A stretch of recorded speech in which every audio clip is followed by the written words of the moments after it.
Pasamos al primer punto y en el cumplimiento del acuerdo 761 aprobado en la Asamblea Nacional del 1 de agosto del 2011, doy la palabra al compañero diputado Marino Murillo Jorge, vicepresidente del Consejo de Ministros, para que informe acerca de la marcha del proceso de implementación de los acuerdos del 6º Congreso del partido. Tiene la palabra el compañero Murillo. Bueno, buenos días, permiso, general. La explicación de Lazo me ayuda a hacer una intervención más breve hoy por la mañana, porque muchos de los temas que se van a explicar aquí se han estado discutiendo en las comisiones. De todas formas, ahora trataremos de integrar esa información que de alguna manera más parcial han visto ustedes en las comisiones, y no en las comisiones participan todos los compañeros, cada cual está en la que le responde y puede ver de algún tema que no haya oído o algo. Entonces, avanzamos, por favor, empezamos. Vamos a centrar la explicación en las actividades que se han desarrollado de mayor connotación, como se dice en los últimos renglones de esa presentación. El cumplimiento de las actividades incluidas en la proyección estratégica se aprecia un incremento desde que comenzamos. Recuerden que nosotros cogimos los lineamientos, los dividimos por objetivos, los objetivos por acciones, y de ahí salió la proyección estratégica que tenemos para ir avanzando en la actualización de los lineamientos. Al final de la presentación se dicen que actualmente se identifican 220 con relación a 119 que teníamos en periodos anteriores. Seguimos. 199. Miren la gráfica. Ahí está, diciembre del 2012, 188 actividades, diciembre del 2013, 199, y junio, en este momento, 220. Después, las primeras 3 gráficas, que son las aprobadas, se ve cómo de esa cantidad de actividades va creciendo el número de actividades que se han presentado las políticas y que se han aprobado. En las 2 últimas, por favor, ahí, a la anterior, ahí, en esa, la etapa de elaboración de las propuestas, se van incrementándose también las propuestas, y la última expresa las tareas que aún no se han iniciado. Es decir, aumentan las aprobadas, se comportan bien las que están en proceso de elaboración de la propuesta, y al final las tareas que tenemos que no se han iniciado, según cronograma, como estaba previsto, por supuesto, en el tiempo son menores.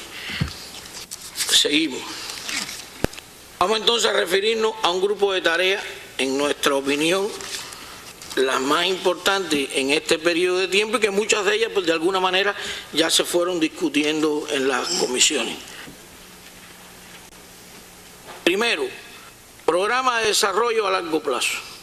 De esto hemos hablado aquí más de una vez, la necesidad de tener un programa a largo plazo, una perspectiva, una visión del desenvolvimiento de la economía a largo plazo para ir resolviendo los problemas estructurales que la economía tiene. De ese programa ya se aprobaron las bases de cómo hacerlo, es decir, las políticas, los principios, y se aprobó en el Consejo de Ministros. Se hizo un diagnóstico sobre las principales potencialidades y limitaciones.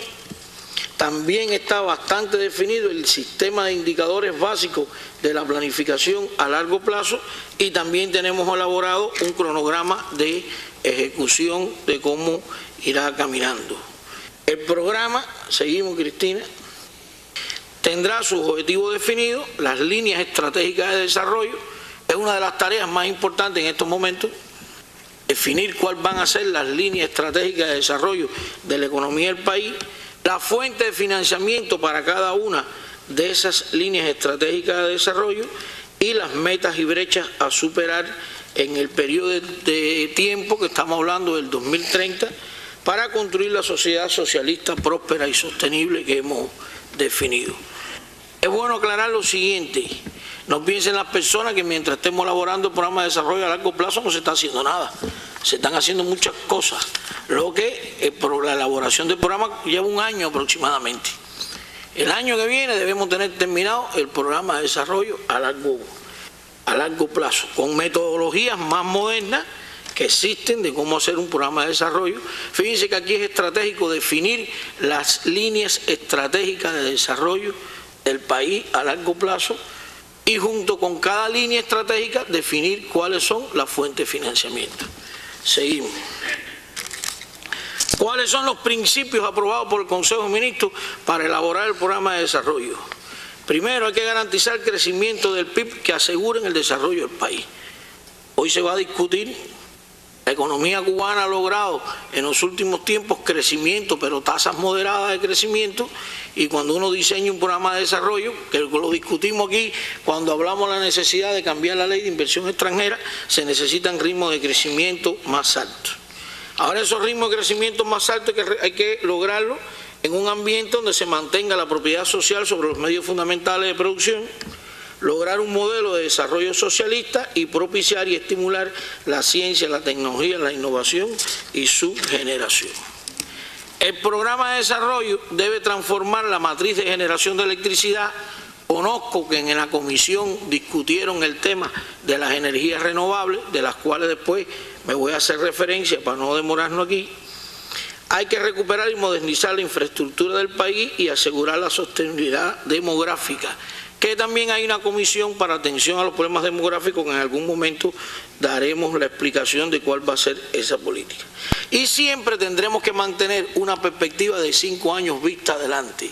No se trata de ahora hacer un programa de desarrollo hasta el 2030 y en el 2030 cambiarlo sistemáticamente a partir de los planes quinquenales. Habrá que mantener siempre una perspectiva no menos de 15 años de proyección de cómo va a ir moviéndose la economía y el desarrollo de la sociedad. El segundo tema al cual me voy a referir es el tema de las políticas macroeconómicas. Y dentro de las políticas macroeconómicas, muy en particular, la unificación monetaria y cambiaria. Un tema que en todas las asambleas aquí explicamos que hay un cronograma, que se trabaja por ese cronograma, con tareas muy complejas, técnicamente muy complejo el problema también. Por primera vez nos vamos a enfrentar a eso, donde no queremos que se tomen medidas de choque ni sea traumático para la población, lo cual le agrega también complejidad al proceso, pero bueno, por ese cronograma se trabaja. Aquí habría que decir lo siguiente, ya lo hemos discutido otras veces. Recuerden todo, nosotros tenemos dualidad monetaria y tenemos dualidad cambiaria.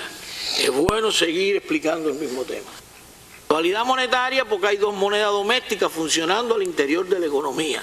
El CUP, que es el peso cubano, y el CUC, que es el peso convertible famoso que tenemos. Y hay dualidad cambiaria porque las empresas cambian 1 por 1 y la población cambia 25 por 1. Hay dos tipos de cambio funcionando en la economía. Dos tipos de cambio. Uno para el sector de las entidades y otro para el circuito monetario de las personas, que es como se dice técnicamente. Y tenemos que resolver las dos cosas. No al mismo tiempo, pero tenemos que resolver las dos cosas. Paralelamente, el fenómeno de la dualidad monetaria ha generado en Cuba dualidad de mercado. Las empresas unas cosas las compran en pesos, otras las compran en CUC. Igual le pasa a la población. Hay cosas que se compran en pesos, cosas que se compran en CUC. Es decir, la dualidad monetaria ha ido implantando también determinados mercados y diferentes tipos de mercados. En peso incluso hay más de un mercado, porque está el mercado de la libreta de abastecimiento, que es subsidiado, y está otro mercado que es el comercio paralelo que realiza el MinSIN, que no tiene subsidio, y está ahora todo lo que se oferta a oferta y demanda, que es otro método de formación de precios. Entonces nosotros, unidos al proceso de la eliminación de la dualidad monetaria y con la gradualidad que lleve la dualidad cambiaria, también tenemos que cambiar los métodos de formar precios en el sistema de las entidades. Elemento que le pone otra complejidad al proceso. Más de una vez hemos hablado aquí cómo hoy se forma un precio en una empresa estatal socialista. Es el costo más un margen de utilidad. Y ese margen de utilidad es más o menos el 20% del gasto de elaboración, entiéndase por gasto de elaboración el salario. Cosa que hemos dicho que desestimula mucho al sistema empresarial. Primero, porque como es sobre el costo un margen de utilidad, entre más grande el costo, más grande entonces es el margen de utilidad porque es porcentual. Y segundo, porque entonces esa eficiencia, esa ineficiencia se traslada al resto de la economía. Si la empresa es más eficiente, como baja el costo, también tiene que poner un % sobre ese costo y baja entonces el margen de utilidad de la empresa. Entonces, la categoría precio, que es una categoría muy complicada en economía porque tiene un carácter sintético, refleja las relaciones entre los actores económicos, nosotros la tenemos totalmente deformada, por decirlo de alguna forma. Y en el nuevo método de formación de precios, ese problema se resuelve, que tiene en cuenta los costos, pero tendrá un punto de referencia que es el comercio exterior. Aquí hay organizaciones que exportan productos, como es el caso de Biocuba Pharma, la nueva OCDE que se creó, que como tiene costos materiales muy bajitos, el precio interno al que venden un producto en plaza es mucho más bajito que el costo de exportación, del precio de exportación. Es decir, es una organización que genera mucho valor agregado, pero que el método de formación de precios no la beneficia por lo que yo expliqué anteriormente. Y en el mismo momento que eliminemos la dualidad monetaria, en ese mismo momento nosotros empezaremos a cambiar el método de formar precios para las entidades estatales. Para las entidades estatales, buscando un mejor engarce de la economía con la economía exterior. Sí, estoy trasladando que ese proceso no es solo de eliminación de la dualidad monetaria, sino también que tiene otras complejidades. Tenemos que tener claro que la unificación monetaria por sí misma no resuelve los problemas que tiene la economía. Otra vez insistir en eso. Otra vez. Es indispensable para lo que estamos haciendo en la actualización del modelo económico acabar de resolver el tema de la dualidad monetaria y cambiaria. Pero ella por sí sola no va a resolver los problemas que tiene la economía. De cara al sistema empresarial se van a medir mejor los gastos. De cara al sistema empresarial deberán beneficiarse los exportadores netos. Porque lo que hagamos también tiene que estimular al sistema empresarial a que traiga ingresos por exportaciones. Y eso está claro, pero no es una varita mágica que resuelve todos los problemas que tiene la economía actualmente. No es la eliminación de la dualidad monetaria la que va a aumentar la capacidad adquisitiva del salario. Y las personas piensan que cuando quitemos la dualidad monetaria todos los problemas se van a resolver. La capacidad adquisitiva del salario en Cuba aumentará a medida que la economía real sea capaz de crear más riqueza. Si no se crea riqueza, usted no la puede repartir. Yo me voy a referir también más adelante a ese tema. Si bien es indispensable y ya hoy es un freno para todo lo que queremos hacer, el tema de la dualidad monetaria y cambiaria, también hay que decir que ella en automático, por sí sola, no resuelve los problemas de economía. Lo hemos dicho más de una vez. De cara a las personas, porque hasta ahora he hablado de cara a las entidades estatales. Hay mucha preocupación por las personas. De cara a las personas, ¿qué va a ocurrir? Nosotros siempre decimos, no va a ocurrir nada. Ahora dicen, bueno, ¿y qué quiere decir que no va a ocurrir nada? Bueno, que no va a ocurrir nada. Los precios minoristas se mantienen como mismo están hoy. Por tanto, la capacidad de compra de los depósitos bancarios de las personas y de los dineros que tengan líquido en cualquier moneda no se va a ver afectada. En eso hay que ser reiterativo. Eso es lo que quiere decir que las personas no van a ver afectadas. Los productos por la libreta se seguirán distribuyendo por la libreta en un ambiente de unificación monetaria. ¿Con qué precio? A los precios actuales. Los productos de las tiendas en divisas, las TRD, lo que está ocurriendo hoy, que ya hoy hay tiendas donde usted puede comprar con CUC y con peso. ¿Con qué método de formar precios? 1 por 25. Lo que en la tienda hoy vale un CUC, si usted va con peso y lo compra, tiene que pagar 25 pesos. Se le está ahorrando el trámite de pasar por Cadeca a cambiar. Si usted lo que tuviera era peso para después ir a la tienda en CUC. Hay un grupo grande de entidades que hoy venden lo mismo en peso que en CUC. Si se están dando señales que en tema precio no va a ocurrir nada. No va a tener efecto en la eliminación de la dualidad monetaria de cara a las personas, incremento de precios por esas causas. Y eso tenemos que dejarlo claro.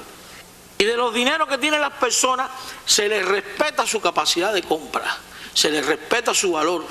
La gente tiene que confiar en el banco, y el banco nuestro ha hecho esa declaración, tanto para los depósitos en el banco como para el dinero líquido que las personas tienen en sus viviendas. Todo se transferirá a peso, al tipo de cambio de Cadeca. Por tanto, no va a haber afectación. Eso es lo que quiere decir que las personas no se van a afectar. Y reiterar, dar esa tranquilidad. No va a haber afectación. Ese es un tema. El otro es que se ha seguido avanzando en el perfeccionamiento de los instrumentos para el ordenamiento monetario del país. Esta misma asamblea estaba aprobando eso. Cuando esta asamblea aprueba el déficit del presupuesto y cuando a esta asamblea se le informa cómo se va a financiar el déficit del presupuesto y cuando a esta asamblea se le dice que el presupuesto se está financiando con dinero de los bancos comerciales, una parte, y no todo con emisión primaria del dinero, estamos avanzando en el ordenamiento monetario del país. En el futuro, el único dinero en una economía que debe salir a la circulación es aquel dinero que lo provoca la producción de bienes materiales. Si usted tiene déficit presupuestario y hace emisión de moneda constantemente para financiar el déficit presupuestario, no tiene sentido después que preguntemos cuándo van a bajar los precios, porque estamos tirando una masa de dinero para la calle que no es resultado de la economía real. Por eso también se dice que en el inciso A que hay control de la emisión monetaria. Lina, la ministra de Finanzas, cuando explique la liquidación del presupuesto, seguro hará referencia a qué estructura tiene el financiamiento del déficit presupuestario. Constantemente se hace un análisis del equilibrio financiero de la población. Si estamos presentando inflación, si no estamos presentando. Y constantemente, que es el inciso C, se hacen ejercicios de programación monetaria. Miren la medida del incremento de los salarios de los médicos, 1.600 millones en lo que quedaba de este año, hubo que hacer un ejercicio de programación monetaria. Porque si usted suelta esa masa de dinero para la calle, no cuesta 1.600 millones en un año, cuesta más. 1.600 este año porque no fue el año completo. Hubo que hacer un ejercicio de programación monetaria. Porque si esa masa de dinero que usted suelta para la calle no tiene respaldo después en venta de bienes y servicios, se va a producir incremento de los precios. El incremento de los precios se traga la capacidad de compra del aumento de ese salario. Entonces, se han hecho otras cosas, pero me quería referir a estos tres elementos que son los más importantes: el control de la emisión monetaria, el análisis del equilibrio financiero y la programación monetaria. Hoy el análisis del equilibrio financiero pasa por otras cosas, porque las fórmulas no estatales mueven también el equilibrio financiero del país. Ante todo, lo vendía el Estado y lo captaba el Estado. Ahora tenemos en presencia fórmulas no estatales. Se mantiene también seguimiento a la política crediticia. Siguen acudiendo las personas a las solicitudes de créditos bancarios. Por favor, Cristina. Se habían otorgado 272.332 créditos para un monto de 2.480 y se mantiene como prioridad en la familia de los créditos otorgados las acciones constructivas en la vivienda. Es decir, el 61% de los créditos que la familia pide es para realizar acciones constructivas en la vivienda. Esto incluso coincide con los resultados del censo, porque el censo dio que el fondo habitacional del país cualitativamente mejora. Hay menos bohíos, hay menos pisos de tierra, todo eso es verdad, ese es el resultado del censo. Pero también el censo dio que hay problemas estructurales en la vivienda, que hay problemas en las cubiertas que se filtran y coincide perfectamente el actual de las personas con los resultados del censo relacionado con la calidad del fondo habitacional. El 61%, como dije, de los créditos que se piden lo pide la familia para acciones de rehabilitación en la vivienda. El tercer punto al cual me quiero referir es la ley de inversión extranjera, que ya la aprobó la Asamblea, y ya de eso aquí dimos una explicación del porqué de la necesidad de la ley de inversión extranjera. Ahora, la tarea inmediata principal en la cual se trabaja es elaborar y conformar la cartera de proyectos listos para arrancar inversiones con inversión extranjera. Y eso no lo tenemos todavía.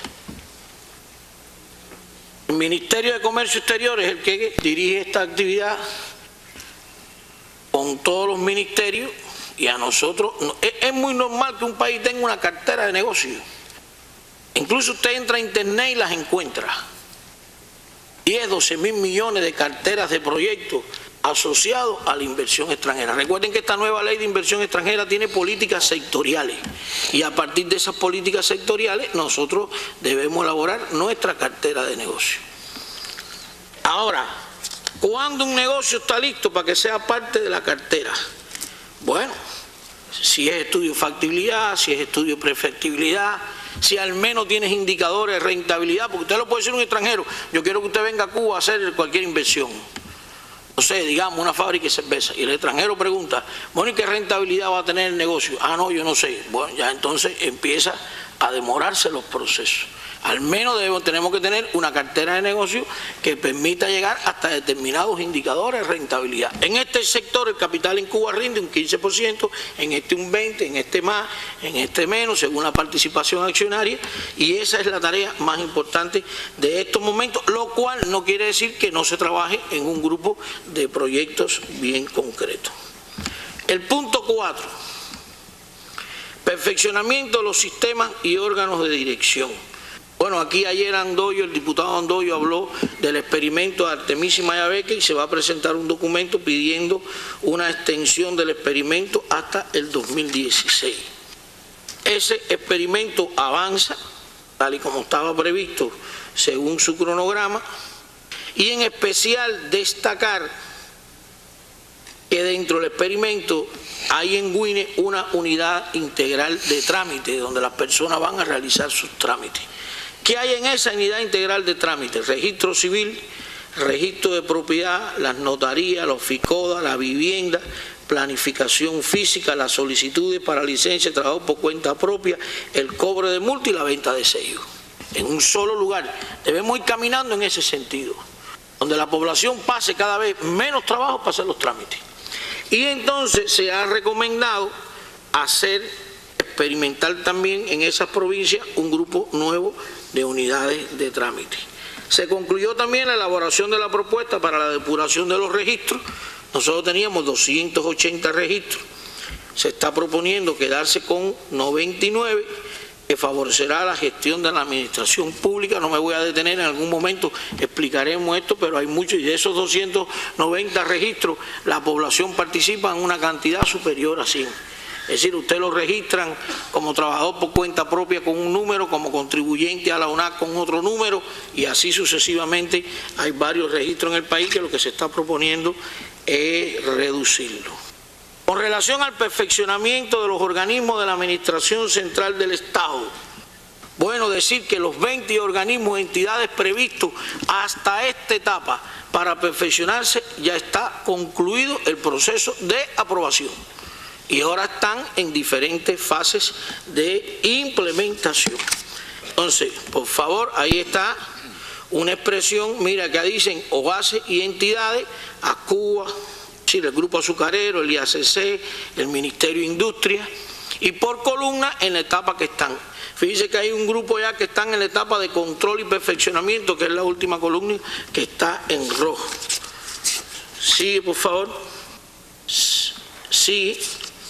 Y aquí lo que yo había dicho, en total al final, ayúdame ahí, 20 organismos han sido perfeccionados. ¿Qué hemos avanzado en este perfeccionamiento de estos organismos? ¿Qué significa esto? Primero, avanzar en la separación de las funciones estatales y empresariales. Segundo, adecuar y dar coherencia a las estructuras de los organismos y las entidades. Tercero, reorganizar en una primera etapa el sistema empresarial. Y los resultados son los siguientes. Se extinguieron 3 ministerios y se creó uno. Se extinguió el Ministerio del Azúcar, el Ministerio de la Industria Cerebromecánica y el Ministerio de la Industria Ligera, y se creó el Ministerio de Industria como rector de la parte industrial del país, y se perfeccionaron 12. Y también ocurrió más o menos similar con un grupo de entidades nacionales. Seguimos. Cualitativamente, ¿qué se logra? Bueno, se reducen aproximadamente 22.000 cargos en todas esas estructuras. De 102 organizaciones de dirección empresarial se proyectan 36. Antiguas uniones y organizaciones superiores de dirección empresarial, que ahora se convierten en OSDE. De 102 se proyectan 36 y de 1.890 empresas se proyectan 1.100 en la primera etapa. Todo esto tiene que ver con los lineamientos 4, 6 y del 30 al 34, que se refiere fundamentalmente a perfeccionar el papel de la empresa estatal socialista en la actualización del modelo económico. Y como estamos hablando de empresas, exactamente es el punto 5 que viene. Desarrollo de la empresa estatal socialista. ¿Qué se ha hecho? Porque el modelo reconoce fórmulas de gestión no estatal, pero también hemos dicho que estará sustentado por la propiedad social sobre los medios fundamentales de producción, y esa propiedad social la va a gestionar la empresa estatal socialista. Ese es el eslabón fundamental de la economía, y en el cual hay que trabajar, y trabajar bien duro por diversas causas. Y el proceso de dar autonomía a la empresa estatal socialista deberá ser también gradual, porque parte primero por un nivel de capacitación que hay que darle a las personas, porque no siempre se está preparado para recibir mayores facultades.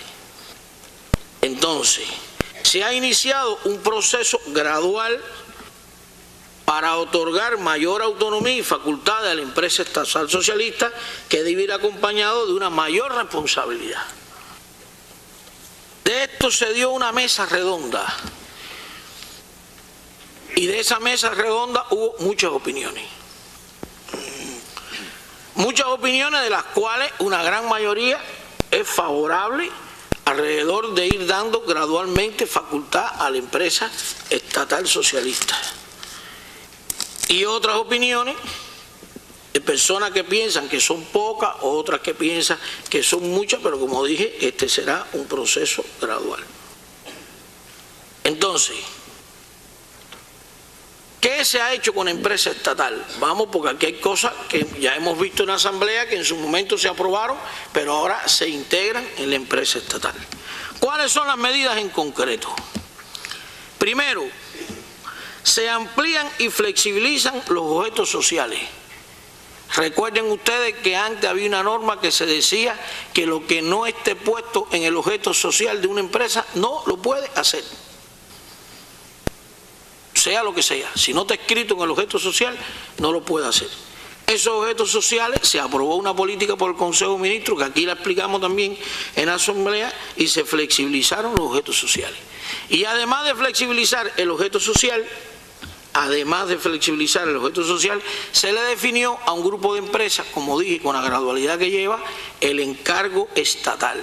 ¿Qué es el encargo estatal? El nivel de la producción de una empresa que tiene compromiso directo con un destino que el Estado le dio dentro del plan de la economía. El resto de la producción la puede comercializar. Y es una facultad nueva que se le da al sistema empresarial. Segundo, se establecieron un grupo de indicadores directivos. Nosotros teníamos el sistema empresarial muy cargado de indicadores directivos. Estos indicadores directivos ahora son menos y miden la eficiencia del sistema empresarial. ¿Cuáles son indicadores directivos? Las ventas netas totales, las utilidades del periodo, el encargo estatal, porque es el compromiso que la empresa tiene, que el Estado le dio, venta para las exportaciones, si es exportadora, el aporte al rendimiento de la inversión estatal, porque es la parte que le toca al Estado como dueño de esos activos, y la rotación del capital de trabajo, buscando que no se produzcan cadenas de impago en la economía. Adelante. Con relación al salario, algo que también se preguntó mucho después de la mesa redonda. Bueno, mire, si una empresa quiere que sus trabajadores tengan más ingresos, tiene que producir más y eficientemente. Nosotros no podemos pagar un salario que no tenga respaldo productivo. Eso es contraproducente, porque usted va a resolver un problema en la microeconomía, pero en la macroeconomía, cuando la correlación salario medio productividad del trabajo sea desfavorable, entonces usted tiene que ha estado repartiendo riqueza más rápido que la capacidad que tiene para producirla. Y eso hay que resolverlo. Pero sin embargo, también entonces hay otra visión. Si no me pagan más, yo no soy más productivo. Es decir, para pagar más, usted tiene que ser más productivo. Y si no me pagan más, pues no soy más productivo. Bueno, ¿qué va primero? ¿Cómo se resuelve el problema? Y aquí se ha diseñado de esta forma. Primero, los sistemas de salario por resultado. Ahora lo aprueban las organizaciones superiores de dirección empresarial o la empresa según corresponda, si no está vinculada a una organización superior de dirección empresarial. Esto antes era la ministra de Trabajo, después eran los ministros, y ahora está a nivel de organización superior de dirección empresarial. Segundo, los trabajadores se pueden vincular a más de un sistema de pago por resultado. Tercero, se garantiza el salario mínimo del país.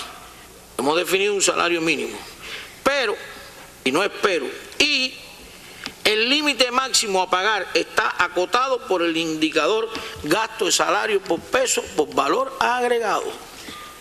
Eso significa que de la riqueza que usted crea en el plan hay que definir cuánta usted distribuye. Y por encima de eso no puede distribuir más. Insisto en esto porque aquí están los presidentes de los CAP, hay empresarios como diputados, están los ministros. Pasa a un primer plano el indicador gasto de salario por peso de valor agregado. ¿Qué cosa es valor agregado? La nueva riqueza. Y usted le van a aprobar a repartir parte de esa riqueza. Y eso se expresa en un indicador. Es gasto de salario por peso de valor agregado. Hasta ahí. Porque no se puede repartir más que lo que se genera, y también el sistema empresarial tiene compromisos sociales.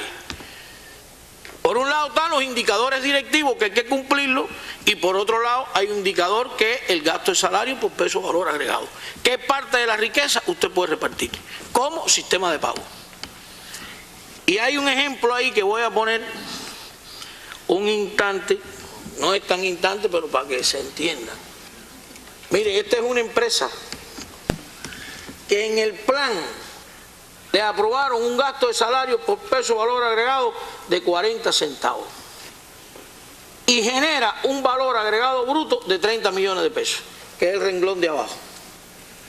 Ya. El plan de esa empresa tiene un gasto por peso de valor agregado de 40 centavos contra un valor agregado bruto de 30 millones. Eso da un salario medio mensual, baja por favor que está en negrita, de 1.443 pesos. Ese es el plan de esa empresa. Los sistemas de pago no pueden repartir más que el gasto de salario sea más grande que los 40 centavos. Ahora, miremos esa misma empresa en dos casos. En el caso 1, ¿qué le ocurrió a la empresa? Que no pudo generar el valor agregado bruto previsto en el plan, y en vez de 30 millones generó 25. Como nada más puede repartir hasta 40 centavos, entonces el salario medio de 1.443 le baja a 1.193. Ella no cumplió con la riqueza nueva que tenía que generar. Y en el segundo caso, que se mantiene el mismo gasto de salario por peso de valor agregado, en vez de generar 30 millones de valor agregado bruto de nuevas riquezas, generó 32. y como puede distribuir por sistema de pago hasta el 40, el salario medio, en vez de ser 1.443, es 1.496. El peligro no es que la gente gane un poco más o gane un poco menos. El peligro es que lo que se pague y gane tenga respaldo en creación de nueva riqueza.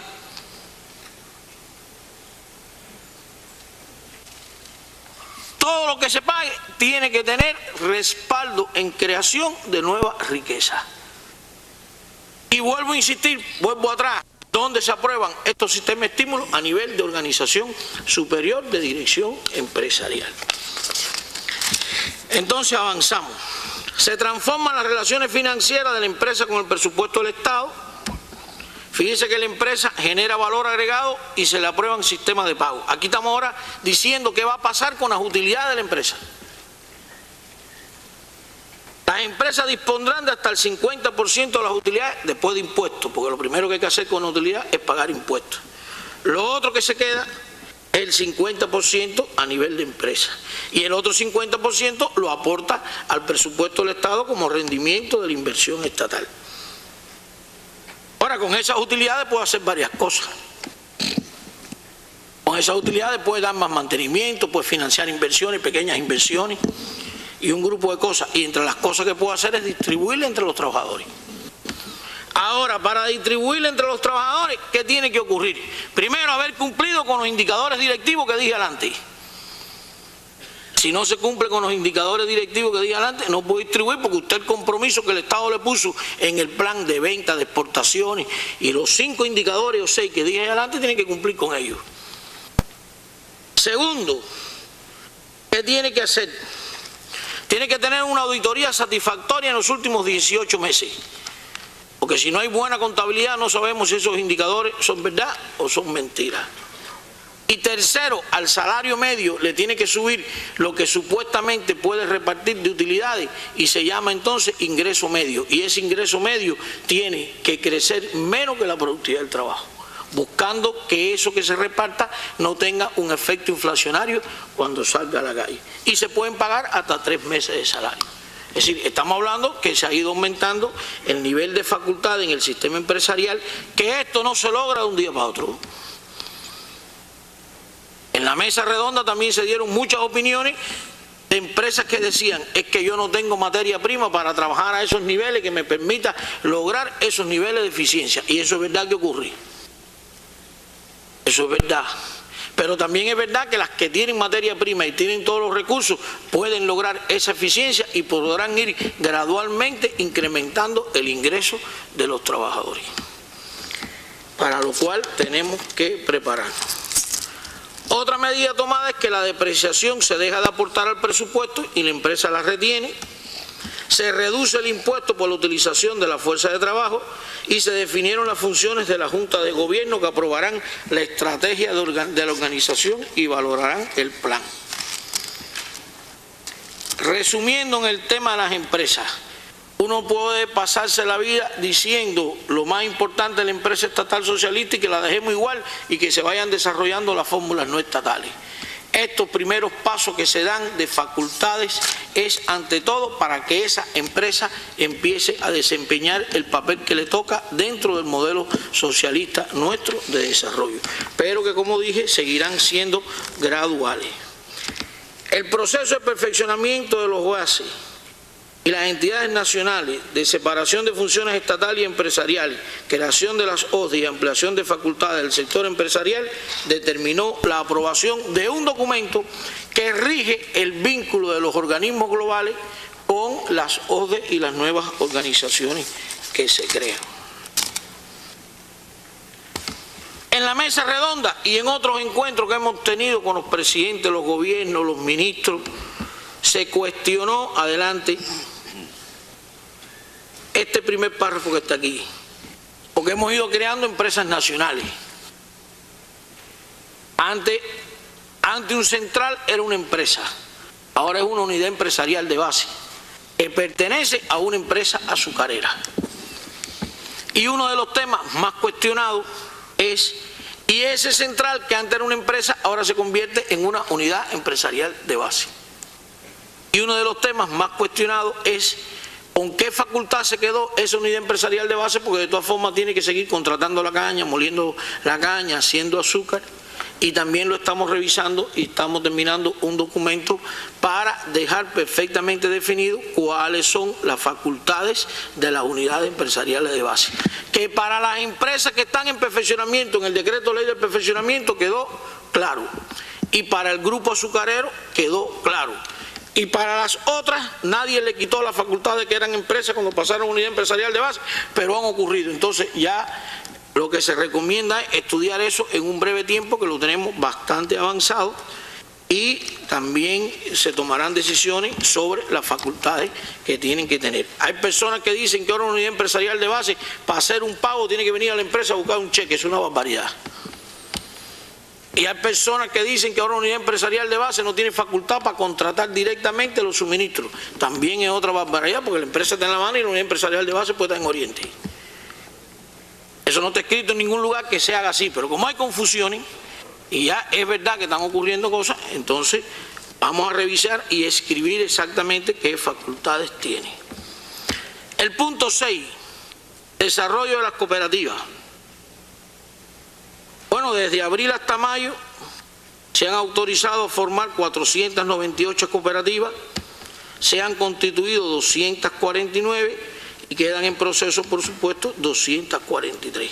El 68% han sido creadas por los gobiernos provinciales y el resto por los organismos. Es decir, hay una participación bastante grande de las cooperativas en esa actividad económica en el gobierno local, que son pequeñas actividades, no son grandes. En ese proceso, ya en las cooperativas han aparecido algunos problemas, que ya los discutimos aquí. Contratación en exceso de fuerza de trabajo, lo cual viola el que la cooperativa vive del trabajo de sus socios, ya eso lo discutimos aquí. Violaciones de reglamento, indisciplina y deficiente control financiero. Ya hay algunas cooperativas con problemas financieros en la capital, de las que se han convertido en cooperativas agropecuarias, no agropecuarias, para vender productos agropecuarios. Hay algunas, como 5, me dice la presidenta con la mano desde ahí, que también hay que revisar. Hay presidentes de cooperativas que han sustraído dinero de esas 5 cooperativas y los propios socios lo están acusando ahora. Todo eso ha ocurrido. Y hay empresas estatales que no le venden suministros. Compañeros, las cooperativas son una entidad jurídica. Y en los decretos que las crearon queda perfectamente claro que tienen acceso a vender y comprar suministros a entidades estatales. También lo estamos revisando, las normas que ha hecho todo el mundo del vínculo con las cooperativas y demás, y tendrá solución en un corto tiempo. Punto 7, con relación al trabajo por cuenta propia. 467.000 personas acogidas al trabajo por cuenta propia. Se ha producido una recomposición del empleo. Ha ido bajando el empleo en el sector estatal y ha ido incrementándose el empleo en las fórmulas no estatales. Y hay un grupo de trabajo temporal que elabora las propuestas de modificaciones y medidas necesarias para el perfeccionamiento de esta forma de gestión, porque aquí también se han ido produciendo indisciplinas. Punto 8. Sistema en la gestión en la gastronomía y los servicios. Lazo se refería a si habían leído el artículo en el Granma después del Consejo de Ministros, y ahí se dice que esta política se aprobó en ese Consejo de Ministros. Hay un hipervínculo ahí que ayuda mejor a explicar el problema. Mire, entre unidades de servicios técnicos y personales, esto es peluquería, barbería, arreglos menores y demás, hay en Cuba 4.000 entidades. Y en la gastronomía hay 8.984, para un total de 12.988, número redondo. De eso es de lo que estamos hablando. Seguimos. Ahora, de esas 12.000 unidades, hay una parte que ya están, que es lo que hemos venido haciendo experimentalmente, bajo modelos de gestión. Unidades de gastronomía en modelos de gestión, 1.115 que ya están. Recuerden que las unidades con menos de 5 trabajadores se arrendaron, todo eso se fue haciendo en la gastronomía. y nos van quedando pendientes estatales 7.869. Esta es la política que aprobó el Consejo de Ministros para estas 7.869, porque ya las primeras estaban. Y en el caso de los servicios, había en modelo de gestión 2.106, y la política aprobada por el Consejo de Ministros es para las 1.898. Esto tiene un cronograma de trabajo hasta el 2016. Esto no va a ser del golpe, porque no hay capacidad organizativa para hacer esto de golpe. Pasarán a nuevos modelos de gestión. ¿Qué significa eso? Unidades muy pequeñas serán arrendadas a los trabajadores que están ahí, que tendrán que tener un titular que sea el centro de esa actividad. Unidades un poco más grandes se convertirán en cooperativas. Y varias unidades pequeñas también pudieran ser una cooperativa. Y este elemento es nuevo. Usted puede coger varias unidades de la gastronomía en un municipio pequeño y de 4 unidades de la gastronomía hace una cooperativa. Para aclarar, si hay un sector que en el plan de la economía se le pone dinero, es ese sector de la gastronomía. Yo voy a dar aquí algunas cifras para ayudar a entender lo que estamos hablando. La gastronomía en el país recibe una cifra, por ejemplo, para hablar en bien cubano, de pollo, de 22.000 toneladas de pollo importado. Entonces, para cambiar el modelo de gestión aquí hay determinados aseguramientos. Lo que la forma en que va a llegar los aseguramientos a esas unidades cuando se vayan a arrendar es la que cambian. Porque hoy a partir de una empresa llega a la unidad y no hay facturación entre la empresa y la unidad. Y supuestamente todo lo que en la unidad se vende, entonces hay que integrarlo al Estado. Y ahí hay millones de deformaciones. Que todas las conocemos, todos conocemos las deformaciones que hay. Como mismo reciben 22.000 toneladas de pollo, reciben casi 56.000 toneladas de pan. 27.000 toneladas de arroz, cualquier cantidad de cerveza, que alcance no es otra cosa. Una vez hicimos los cálculos en divisas vivas, cuánto costaba lo que el Estado pone para la gastronomía todos los años y anda en el orden de 300 millones de dólares. Y ese esfuerzo no tiene que ver nada con la calidad de los servicios que la gente recoge, que la gente recibe. Para nada. Entonces, la política aprobada es una transformación gradual. Y este es un ministerio que su base está fundamentalmente en empresas de subordinación local de los gobiernos. Y esto, para hacerlo, hay que organizarlo bien.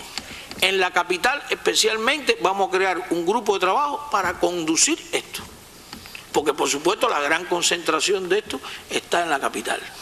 Ayer yo oí al ministro de Agricultura explicando los cambios estructurales que se van a producir en la agricultura. Bueno, pasar estos modelos de gestión cambia estructuralmente todo el sistema empresarial y toda esa superestructura que hay en las empresas de comercio. Eso, por supuesto, se simplifica violentamente. Y por eso tiene un cronograma desde aquí hasta el 2016 para irlo haciendo. Avanzamos. En el sector agropecuario, al sector agropecuario, dentro de la actualización del modelo económico se le dedica bastante tiempo, porque es un sector primario, por la importación de alimentos, ayer se dijo también, como dijo el compañero Lazo, el ministro de la Agricultura dio una larga explicación de lo que se viene haciendo en ese sector, y yo solo me voy a referir a 2 o 3 cosas para no repetir lo que se discutió ayer. Avanza ahí, por favor. Miren, esta tabla que está aquí es el balance del uso de la tierra, no la propiedad de la tierra. Balance del uso de la tierra. Eso es la tierra en Cuba por el uso, no por la posesión, no por la propiedad. Y me voy a detener un minuto. La superficie agrícola, 6,3 millones de hectáreas, ayúdame. 6,3 millones de hectáreas, esa es la superficie agrícola de Cuba. Se gestiona por forma estatal 1.787.000 hectáreas, que es el 28%. Y se gestiona por fórmulas no estatales 4.554.000 hectáreas, que es el 71,8%. Para usar la tierra, lo que predomina hoy en agricultura en Cuba son las fórmulas no estatales. Por uso, no por propiedad. El Estado es propietario del 70%, es decir, el pueblo es propietario, representado por el Estado, del 70%, del 80% del fondo de la tierra. Lo que el 71% se gestiona por fórmulas no estatales. ¿Cómo está compuesto ese fondo? El 26,4% lo tienen las VPC, el 8,2% la tienen la CPA, el 0,6% la tienen la CSS, área común. Recuerden que existe la CSS-F, CSS fortalecida, que algún día también tendremos que revisar. Y es fortalecida porque tiene personalidad jurídica, un área común y un camión. Entonces, esa área común tiene el 0,6% de la tierra. Los propietarios de la tierra, que son campesinos que están en la CSS, el 14,6%, y los usufructuarios, el 20,9%. Eso quiere decir que se ha entregado un usufructo 1.325.000 hectáreas de tierra. Es como es, aproximadamente. Y así va. Ahora, de esa tierra total, 1.046.000 hectáreas está ociosa todavía. Y ahí está también la estructura de cómo está la tierra ociosa. Las primeras columnas son los que la tienen y la segunda columna es cómo está. Es decir, el 1.787.000 hectáreas pura de las empresas estatales tiene ocioso el 31,5% de las tierras. Las VPC tienen el 10%. Y así va, no, y el no estatal tiene el 10%. Y así va la estructura aproximadamente.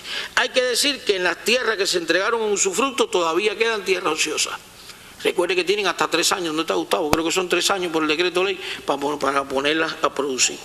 Una tarea que estamos trabajando con el Ministerio de la Agricultura es exactamente el 1.046.000 hectáreas de tierra ociosa.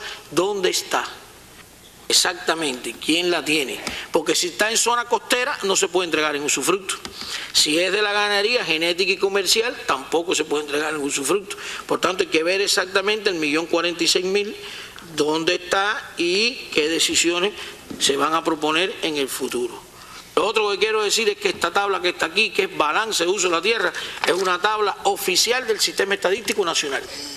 Lo mismo que publica la Oficina Estadística es exactamente esta tabla, no es otra. Digo esto para irnos acostumbrando también de que la información que utilicemos sea la que oficialmente el país tiene. Seguimos. Con la Contraloría General de la República se coordinó y se ha hecho más de una vez en la comprobación nacional del control interno, darle los objetivos para comprobar. Y aquí se comprobó la distribución de la tierra y salieron un grupo de problemas. Insuficiencia e irregularidad en la gestión de las entidades que participan en el proceso. Se provoca lentitud, descontrol y demora en la legalización de las bienhechurías. Recuerden que usted da la tierra y lo que está arriba hay que legalizarlo. Hay bienhechurías hechas sin la autorización debida. Municipios donde no está determinado el fondo de tierra ociosa. No se controla adecuadamente el cumplimiento del contrato en usufructo y municipios donde no se cumple el cronograma para la actualización de los contratos en usufructo. De esto el Ministerio de la Agricultura tiene elaborado un plan de medidas para ver cómo se resuelven todas estas deficiencias que salieron en la entrega de tierra en usufructo. El otro punto también del sistema de la agricultura está relacionado con las VPC. Aquí informamos las 18 medidas inmediatas para ir salvando la situación que tenían un grupo importante de unidades básicas de producción cooperativa. Ahí se va avanzando y ya están los primeros resultados. Es decir, se fue negociando la deuda, se ha ido cambiando el método del acceso a los suministros, que es directo de las VPC con las empresas suministradoras de la agricultura. Unas 700 VPC aproximadamente firmaron contratos con FINCIME directo para la compra de combustible, y en un grupo de VPC se ha observado una tendencia a mejorar los resultados productivos. No es todo lo que hay que alcanzar, pero las medidas financieras y el ordenamiento están dando señales de que un grupo que tenían una situación financiera muy compleja han ido mejorando fundamentalmente caña, arroz, maíz y frijoles, sin decir que los problemas están resueltos. Otro punto al cual nos vamos a referir es la comercialización de productos agropecuarios en La Habana, Artemisa y Mayabeque. De esto hubo una mesa redonda también y bastante discutido en estos días en las comisiones, fundamentalmente por el tema precio. Por el tema precio. Primero, habría que decir lo siguiente: el experimento lleva 5 meses. El experimento lleva 5 meses y todos los días aparece algo.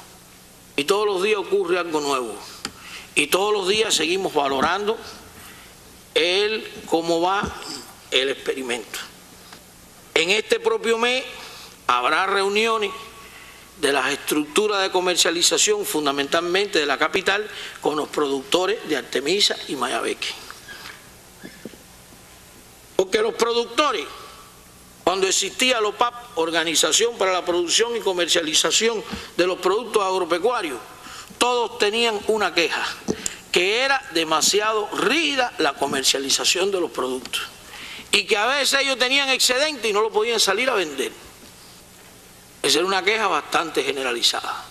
Eso con el experimento se flexibiliza y hay más o menos un 50% contratado y otro 50% que no está contratado. El porciento que no está contratado es el que se puede vender en los diferentes mercados, que ahora lo voy a explicar. Pero ahora aparecen criterios de que no se produce más porque no se contrata más. También vamos a revisarlo.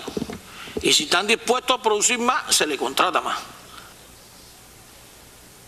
Pero hay una solicitud de ese problema. Entonces, ¿cómo ha quedado la comercialización de productos agropecuarios? Yo les pido, vamos a concentrar, recuerden que este es un experimento para La Habana, Artemisa y Mayabeque. Yo le pido concentrarnos como ejemplo en La Habana, en la tabla. Mercados agropecuarios minoristas, 730. De ellos, mercados estatales con modelo de gestión, 52. Antes en La Habana había mercados agropecuarios estatales, MAE, 310. Estos mercados son 52, que no se le arriendan, que son propiedad de la empresa de mercado de la capital, pero cada mercado tiene una cuenta de operaciones y tiene facultad para comprar y vender. Esos son 52. Cooperativas comercializadoras de productos agropecuarios, 77. Mercados agropecuarios de oferta y demanda, 31. Esos son históricos, esos venían de antes. 19 IB, eso es lo más famoso. Y mercados arrendados, 570. ¿Qué son mercados arrendados? Esos 570 están arrendados a la base productiva, a cooperativas, VPC, CCS, CPA, empresas estatales de Artemisa, Mayabeque y la propia capital, que dijeron: arriéndeme un mercado que yo voy a ir ahí a vender mis productos excedentes después de la contratación o productos que yo le compre a otros. Aquí hay un diputado que es presidente de una cooperativa que tiene 2 mercados en el Vedado, en Plaza, si la memoria no me falla. De eso hay 570.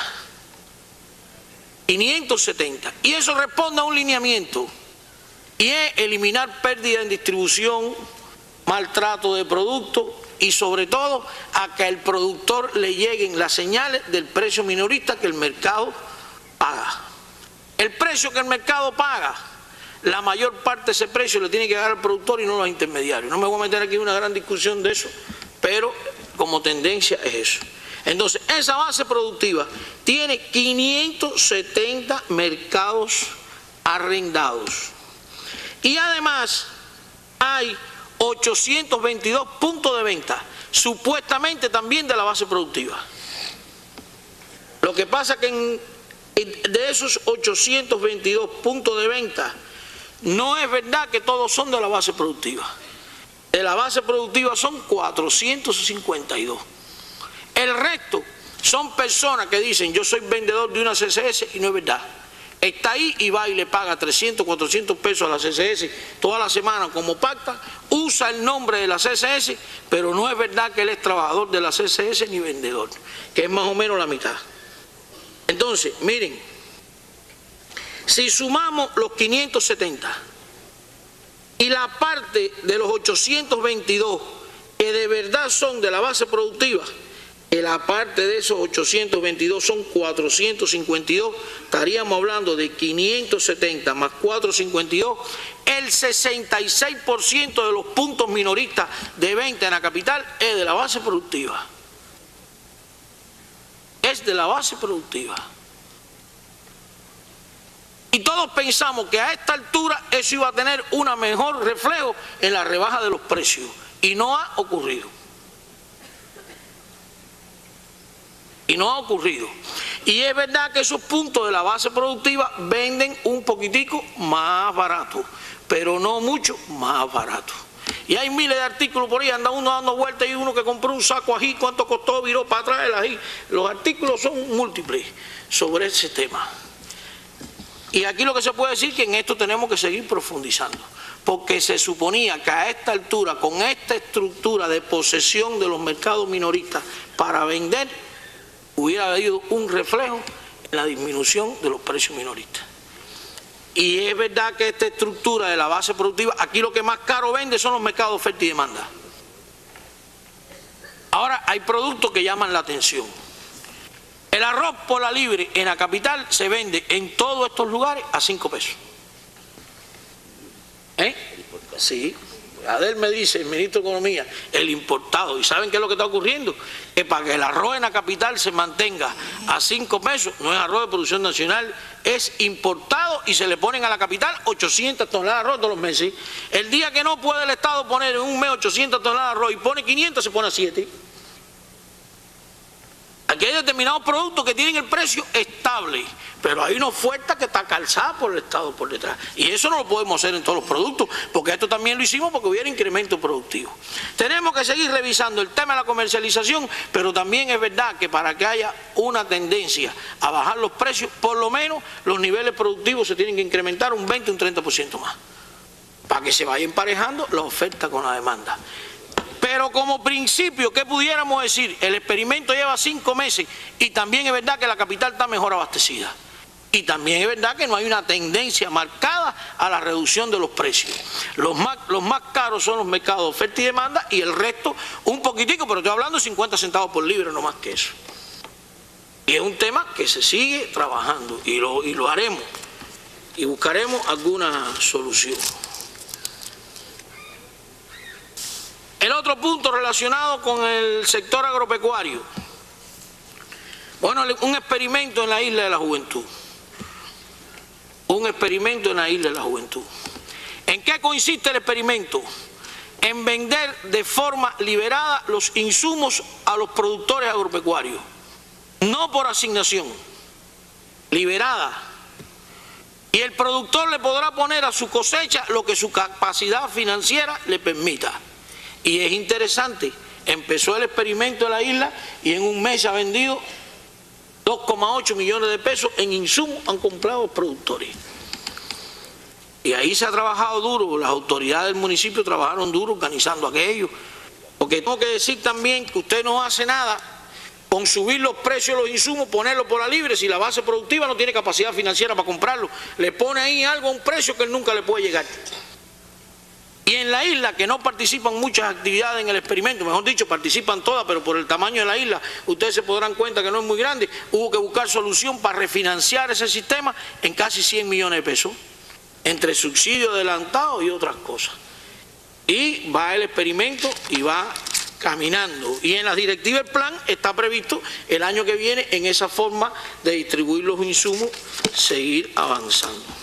Con relación a las ventas al turismo, de la base productiva, eso va creciendo, tiene más potencialidades, pero desde que empezó la venta directa de la base productiva al turismo, las cantidades y los volúmenes aumentan, y también hay que decir que las empresas estatales de la agricultura que se ocupan de eso han aumentado los niveles de entrega. Pasamos al punto 10. implantación de la política de cocción de alimentos. Otro gran problema. Recuerden que hay un experimento de venta liberada de gas licuado de petróleo en La Habana, Santiago de Cuba y también en la isla. En esos 3 territorios. Las ventas no han sido muchas. Las ventas no han sido muchas. Porque también recuerden que se había dicho que había que poner, hay 2,6 millones de núcleos familiares en Cuba que cocinan con electricidad. Y la política era el gas licuado de petróleo venderlo por la libre. Pero en un precio que nunca nos moviera la estructura en el consumo. Y se salió vendiendo 155 pesos, 130, y así todo las ventas no son muy grandes y parece que el precio limita bastante. Entonces, ¿cuál es la decisión que se le informa a la Asamblea? En cumplimiento de la política aprobada, se realizará en los territorios donde se lleva a cabo el experimento una rebaja de precio de venta de los 10 kilogramos de GLP de 130 a 110 y del alquiler del cilindro de 500 a 400. Asimismo, se reducirá solo en estos territorios del experimento la cuota normada de consumo equivalente de 175 kilogramos en el año a 160, que es más o menos lo que vira en las balitas a la industria. Además, la fuente de poder bajar los precios de lo que se vende por la libre es ir bajando un poco la cuota normada a la población. Es una mecánica, discúlpeme el ejemplo, medio parecida a la que hicimos con el huevo. Había 5 huevos a 25 centavos, 5 huevos a 90 y el resto del huevo se vendía a 1.50 por la libre. Se mantuvo el del 25 centavos, se quitó el del 90 y se puso 1.10. Aquí más o menos pasa igual. Se baja el precio del gas que se vende por la libre y se baja un poquitico la cuota de gas liberada a la población, en unos 15 kilogramos de gas en el año. Entonces, ahora viene una tabla que eso lo ilustra más fácil. Para un núcleo de 4 personas, que le tocaba una calabacita, como la conoce todo el mundo, en 40 días, ahora le toca a los 45 días. Un núcleo de 2 personas, de 24 a 29. Y el promedio de los núcleos, que es entre 3 y 4, que era a los 19 días, ahora va a los 23. Y el de 4, de 19, va a 23. Y eso nos permite entonces bajar el precio del gas licuado que se vende por la libre. Esto es para los territorios del experimento. Aquí hay muchas opiniones, que si sigue siendo caro el precio, a los que están en el experimento. Las provincias que no están en el experimento, las opiniones que tienen es, ¿y cuándo entramos nosotros en el experimento? Todo eso depende cómo se vaya, habrá que irlo manejando poco a poco. A partir de enero del presente año se comenzaron a entregar los créditos a la población para que la población vaya reponiendo los equipos que permiten la cocción con electricidad. Se han otorgado unos 1.500 créditos por 3.800.000 pesos aproximadamente. Y lo de la cocina a inducción, que lo teníamos previsto para este año, se corre hacia el primer trimestre del año que viene por un problema de los productores, el suministro de las cocinas y demás. Uno de los temas que más se discute y que también sé que lo discutieron en la Comisión de los Servicios es el famoso tema de la reparación de los equipos que las personas tienen. Se reconoce el esfuerzo que está haciendo el MinSIN, se reconoce el esfuerzo por el financiamiento oportuno a las piezas de repuesto y el arribo de las mismas, que este año ha mejorado, pero también hay una tendencia a la población de que todavía eso no es eficiente. Faltan piezas, los equipos se rompen mucho, hay muchas expresiones muy populares de: voy al taller y el mecánico me dice que no hay piezas, pero si usted pasa por la noche por mi casa podemos tener una solución, y todo eso es verdad que ocurre. Todas esas son realidades, pero son realidades también que hay que enfrentar y hay que seguir trabajando en ellas. Adelante, el punto 11, que vi que lo discutieron también en esa comisión. Política para el perfeccionamiento de las fuentes renovables de energía y el uso eficiente de la energía en Cuba. Solo hacer algunos comentarios. La matriz de generación de electricidad en Cuba tiene una baja participación de las fuentes renovables de energía. Adelante, Cristina, ahí está. El 95,7% de la electricidad se genera con combustible fósil y solo se genera el 4,3% con fuentes renovables de energía. Tenemos una matriz para generar electricidad muy cara porque depende del petróleo. Esta matriz tiene dos grandes problemas. Uno, que es muy caro generar 1 kilowatt de electricidad en Cuba. Y dos, que es dependiente del petróleo. Hay una tendencia en el mundo a abaratar la generación y hay una tendencia en el mundo a tener una estructura de generación menos dependiente que la nuestra. Y depender es malo de cualquier cosa. Hay quien depende de los recursos hídricos y con estos fenómenos climáticos y la sequía también tienen grandes amenazas en la generación de electricidad. Por tanto, la tendencia que camina el mundo es a diversificar la matriz de generación de electricidad. Y por eso el Consejo de Ministros aprobó una política. En la tabla, que no sé si la pueden ver, queda claro el costo de generación de 1 kilowatt de electricidad. Fíjense, por ejemplo, que con 10 se cuesta 31 centavos dólar generar 1 kilowatt de electricidad. Y con energía eólica, que es aire, cuesta 9. Nosotros promedio nos cuesta poner en el consumidor 1 kilowatt de electricidad 21,1 centavos dólar. Es muy caro. Es muy caro. Tenemos un costo de generación de electricidad por kilowatt en generación y en distribución muy caro. El sector residencial nuestro consume el 55% de la electricidad que genera y la venta de electricidad está fuertemente subsidiada. Avanzamos, ahí está. Fíjense que un núcleo de 4 personas en Cuba paga por 180 kilowatts de electricidad 36 pesos. Y el costo total para el país en CUP son 220. Eso está 6,11 veces subsidiado. Eso es para que los que nos cogen el salario y nos dividen en 25 dicen que los cubanos ganamos 15 dólares. Es decir, la electricidad está 6 veces subsidiada.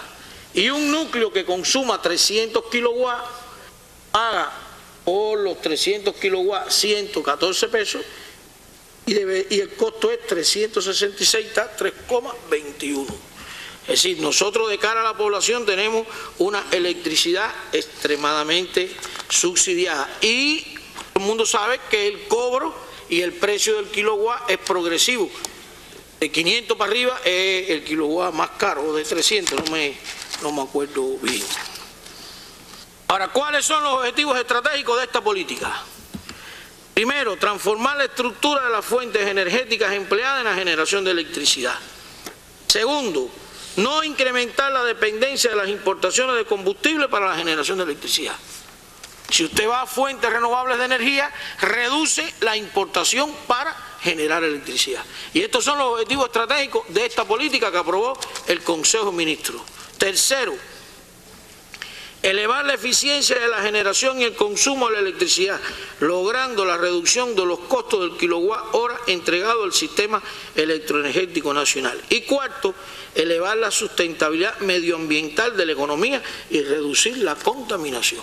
Esos son los 4 objetivos estratégicos de la política para la utilización de las fuentes renovables de energía y la eficiencia del sistema electroenergético nacional. ¿Cuáles son los principios que la sustentan? Modificar la matriz de generación y consumo, y esto tiene que coincidir con el programa de desarrollo que hagamos a largo plazo. Fíjense que dicen los eléctricos, ahí está el ministro de Energía y Minas, que además es un gran especialista, que la generación de electricidad tiene que ir 10 años antes al desarrollo del país. Porque si no llega un momento que usted quiera hacer más inversiones y no tiene capacidad de generación de electricidad para que esas inversiones funcionen. Y recuerden que nosotros hicimos una apertura a la inversión extranjera. Y el país también tiene un programa inversionista. El tema de la electricidad hay que tratarlo con mucho cuidado y por lo menos hay que ir generando una capacidad, un periodo antes para que la capacidad de generación de electricidad no frene el desarrollo de las inversiones que el país tiene que hacer. Elevar la eficiencia energética y el ahorro como primera prioridad. La fuente de financiamiento de las inversiones deberán ser externas. Por eso yo decía al principio, cuando hablábamos del programa de desarrollo a largo plazo, que en el programa de desarrollo a largo plazo hay que diseñar las líneas estratégicas del país. Y para cada línea estratégica definir una fuente de financiamiento. Ahora me voy a parar aquí para explicar eso. Usted como línea estratégica tiene que transformar la matriz de generación de electricidad, pero eso cuesta. Entonces eso con el dinero que tenemos no lo podemos hacer. Eso hay que hacerlo con fuentes de financiamiento externas, para lo cual hay que buscar crédito, hay que asociarse con la inversión extranjera, porque solo no vamos a poder. Y entonces yo estoy tratando de trasladar cómo las cosas hay que ir haciendo integralmente. Yo no puedo diseñar unos principios para el programa de desarrollo a largo plazo por un lado y después hablar de matriz de generación de electricidad con otro concepto. Esta es una que es estratégica para el desarrollo del país, pero que no será con fuentes propias de financiamiento. Siempre tiene que ser con fuentes externas. Incentivar en el sector residencial la racionalidad, el mejoramiento y la eficiencia en el uso de las fuentes renovables. La industria azucarera tendrá un enfoque energético integral y flexible. Después voy a explicar por qué eso de la industria azucarera. Y priorizar las investigaciones científicas y la innovación tecnológica sobre las bases de la elaboración de una estrategia integral. Solo decir lo siguiente, que para lograr en el 2030 un 24% de generación de electricidad con fuentes renovables de energía, hay que hacer inversiones en el país en el orden de 3.700 millones de dólares. No piensen que esto va a venir por sí solo. Esto hay que trabajarlo y se pagará con eficiencia que se logre en la generación de electricidad. Esta política se aprobó en el Consejo de Ministros anterior. Entonces, ¿qué hay que hacer para lograr en Cuba un 24% en el 2030 de generar electricidad con fuentes renovables de energía? Primero, instalar 755 megawatts con bioeléctrica en 19 centrales azucareros. Por eso hay un principio político que dice que la industria azucarera tiene que tener un enfoque energético. Si abren ahí, se están en los centrales, casi no se ve. Bueno, en Matanzas, en Jesús Rabí, ahí está el central, está la provincia, el central, la potencia que se instala y en qué año es. Recuerden que como dije que esto tiene que ser 10 años antes. Y hay que montar 19 bioeléctricas. Una bioeléctrica no de las más grandes, puede andar en el orden de 40 millones de dólares, ¿no, Alfredo? De 40 millones de dólares. Pero además hay que lograr que el central funcione, porque la bioeléctrica tiene que funcionar 150 días con bagazo. Y para que haya bagazo tiene que haber caña, y la caña hay que molerla, si no, no hay bagazo. Es decir, que esto le traerá un impacto también al desarrollo de la industria azucarera. El punto B, instalación de 633 megawatts de energía eólica, también están definidos. Estos son los parques eólicos, entonces el viento, ahí son 13. Está también la provincia, el municipio, la zona y la potencia y en qué año hay que instalarlo. La instalación de 700 megawatts en sistemas solares. Pínchalo por ahí. Eso es un ejemplo de lo que está ocurriendo hoy en el mundo con los paneles solares. Se instalan en los techos. Esta es una tecnología que avanza mucho. Y la instalación de 56 megawatts en hidroeléctrica, porque nosotros en fuentes renovables no podemos pensar mucho en el agua porque el país no tiene grandes ríos. Y también hay que preparar el resto de la industria para enfrentar este desarrollo. Otras acciones contempladas en la política que están puestas ahí: elevar la eficiencia energética, reducir la demanda en el horario pico, que tenemos un pico muy grande, mantener la vitalidad del sistema y en total la implantación de la política de las energías renovables, que son 3.700, y la vitalidad del sistema está en el orden de los 6.200 millones de dólares, porque también hay que montar plantas energéticas para poder cubrir. Entonces, ¿qué se prevé lograr con esta política en el 2030, que será gradual desde aquí hasta el 2030? Elevar en un 24% la participación de las fuentes renovables de energía. Ábreme ahí, Cristina. Mire, así es como es hoy. Un 95.7, un 4,3. En el 2030 tiene que ser un 76 y un 24 aproximadamente. Pero hay que hacer inversiones por 3.700 millones de dólares. Segundo, reducir la proporción de la generación de electricidad con combustibles importados y diversificar la matriz de importación. Por favor. Esta es la matriz de generación de electricidad en el 2013. Fíjese que con crudo se genera el 48,3%. Predomina. Después están con las térmicas. Después está fuel motores. Bueno, solo un 4% con energías renovables. Seguimos. Y así sería en el 2030 aproximadamente. El crudo baja y aumentan otras fuentes renovables de energía. Miren, la biomasa llega a un 14%. Esto es funcionando las 19 bioeléctricas de los centrales. Y reducir en un 13% el costo del kilowatt hora entregado. Ahí abre. Hoy el kilowatt hora entregado nos cuesta $21,1 el kilowatt. En el 2030, el del 2030 será 18,3, porque hay una mayor participación de las fuentes renovables de energía y hay menos participación del petróleo. Solo decir lo siguiente: si no vamos a esta estructura del 2030 y en el 2030 genera, fíjense, el problema está que hoy en el 2013 se generan 18.746 gigawatt hora. En el 2030, por el desarrollo del país, puede estar demandando aproximadamente 30.299, calculando un 3% incremento de consumo todos los años. Si no hacemos esta estructura del 2030, esa estructura con la misma del 2013 costaría 1.000 millones más generar electricidad todos los años. Y recuerdan que dije que la electricidad para el desarrollo del país si usted no tiene mayor capacidad de generación. Punto 12. Política social. Se aprobó la política para el perfeccionamiento del sistema de salario. ¿Cómo van a ir aumentando los ingresos en el sistema empresarial? Ya lo expliqué en la empresa, por tanto aquí no tengo que volver a repetirlo. Y en el sector público se irán incorporando los incrementos del salario en la medida que la economía lo permita. Entiéndase sector público, la decisión, por ejemplo, que se tomó en salud pública. Avanzamos. Sigue, Cristina, sigue. Dinámica demográfica. Punto 12.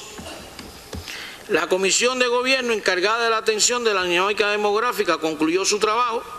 La propuesta se encuentra en etapa de aprobación y sus resultados serán presentados en Asamblea Nacional en diciembre. Adelante, Cristina. Las conclusiones las voy a dejar ahí para que las vayan leyendo. Y solo expresar lo siguiente. Nos acercamos cada vez más a las cosas más complejas. Ordenamiento monetario del país, en particular, eliminación de la dualidad monetaria, fortalecimiento del papel de la empresa estatal dentro del sistema.